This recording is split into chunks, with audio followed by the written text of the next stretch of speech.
नमस्कार मित्रांनो, तुमचं पुन्हा एकदा स्वागत आहे आसान भाषा में या यूट्यूब चॅनेलवरती.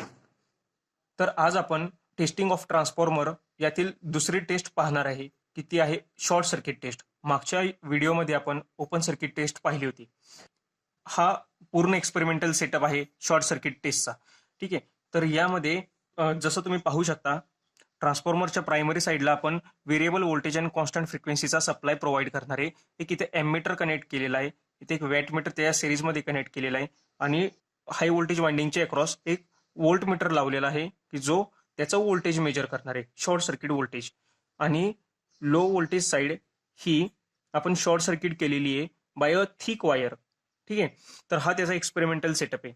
आता आपण थोडं रिकॉल करूयात की ओपन सर्किट टेस्ट ही आपण कशासाठी कंडक्ट केली की त्या टेस्टमधून आपण कोर लॉसेस फाइंड आउट केले.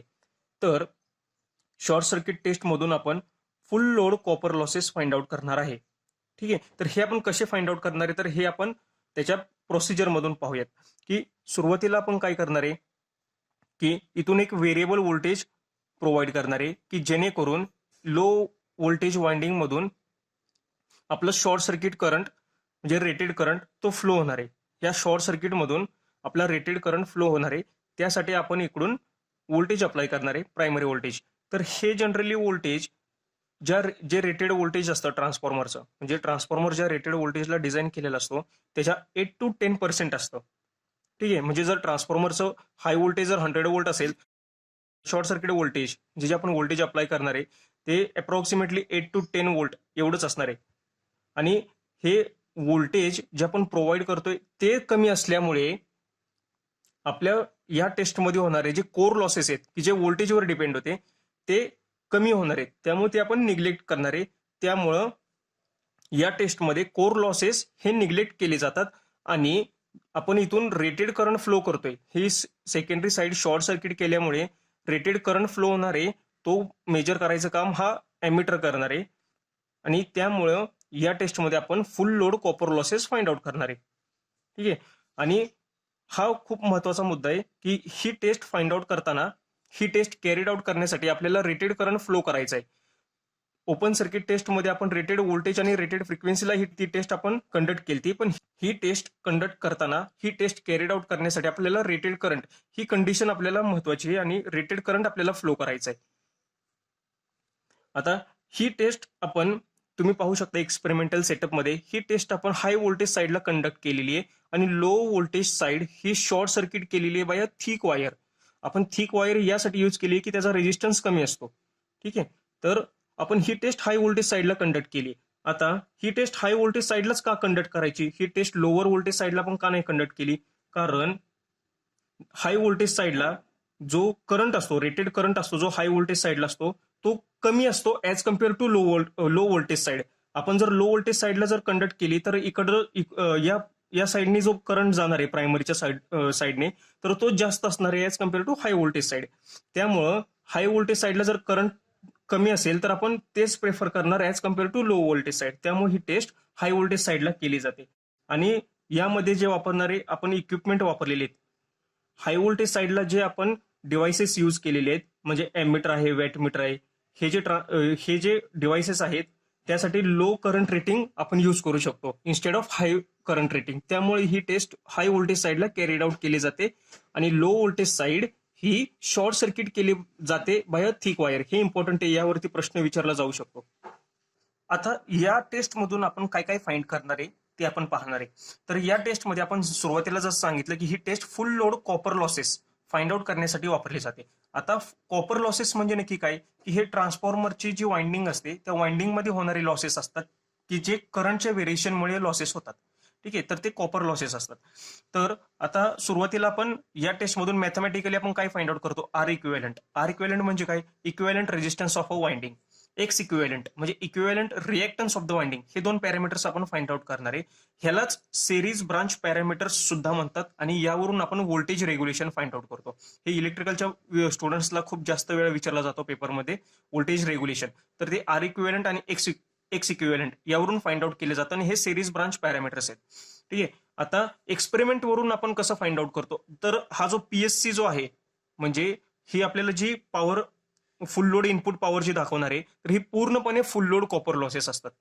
ठीक आहे, तर यावरून आपण हे फाइंड आउट करतो. आणि जे मॅथमॅटिकल फॉर्म्युलेज आहेत तर त्यानुसार आपण कसं फाइंड आउट करणार की ज्यावेळी आपण ही टेस्ट कॅरीड आउट करतो त्यावेळी आपण पीएससी आपल्याला वॅट मीटरमध्ये शो केली जाते रिडिंग. आयएससी म्हणजे हा आय नॉट, हा एमीटर जो रिडिंग दाखवणार आहे ती आयएससी, आणि त्यावरून आपण आर इक्विव्हॅलंट फाइंड आउट करणार आहे. म्हणजे P is equal to I square R, ह्याच्यावरून आपण R equivalent is equal to PSC upon ISC square, यावरून आपण आर इक्विव्हॅलंट फाइंड आउट करणार आहे. झेड इक्विव्हॅलंट, आर इक्विव्हॅलंट म्हणजे इक्विव्हॅलंट रेजिस्टन्स. आता झेड इक्विव्हॅलंट म्हणजे काय, इक्विव्हॅलंट इम्पिडन्स. तो कसा फाइंड आउट करणार की जे शॉर्ट सर्किट व्होल्टेज दिलेले आहे जे आपल्याला या व्होल्ट मीटर मधून मिळणार आहे ते डिवायडेड बाय आयएससी जो एमीटर दाखवणार आहे तो, या दोघांचं जर डिवाइड केलं आपण तर आपल्याला झेड इक्विव्हॅलंट मिळणार आहे. आणि त्याच्यावरून आपण X equivalent mathematically find out करू शकतो, under root Z equivalent square minus R equivalent square, यावरून आपण एक्स इक्विव्हॅलंट फाइंड आउट करू शकतो. आणि हा एक्स इक्विव्हॅलंट आणि आर इक्विव्हॅलंट या दोघांवरून आपण व्होल्टेज रेग्युलेशन फाइंड आउट करू शकतो. तर शॉर्ट सर्किट टेस्ट वरून आपण आर इक्विव्हॅलंट, एक्स इक्विव्हॅलंट आणि फुल load copper losses find out करतो. ठीक आहे, आणि आर इक्विव्हॅलंट आणि एक्स इक्विव्हॅलंट याला सेरीज ब्रांच पॅरामीटर्स म्हणतात. आणि ओपन सर्किट टेस्ट मध्ये आपण आरसी आणि एक्सएम फाइंड आउट केला. आरसी म्हणजे कोर लॉस रेजिस्टन्स आणि एक्सएम म्हणजे मॅग्नेटायझिंग रिएक्टन्स, याला पॅरलल ब्रांच पॅरामीटर्स म्हणतात. ठीक आहे, आता आपण शॉर्ट सर्किट टेस्ट वरती जे विचारले गेलेले एमसीक्यूज आहेत ते आपण पाहणार आहे की जे वेगवेगळे एक्झाम मध्ये विचारले गेलेले आहेत, एसएससी जेई असू देत किंवा ईएससी असू देत, जेबी गुप्ताच्या बुकमध्ये दिलेले एमसीक्यूज असू देत, ते आपण थोडेसे शॉर्ट मध्ये पाहणार आहे.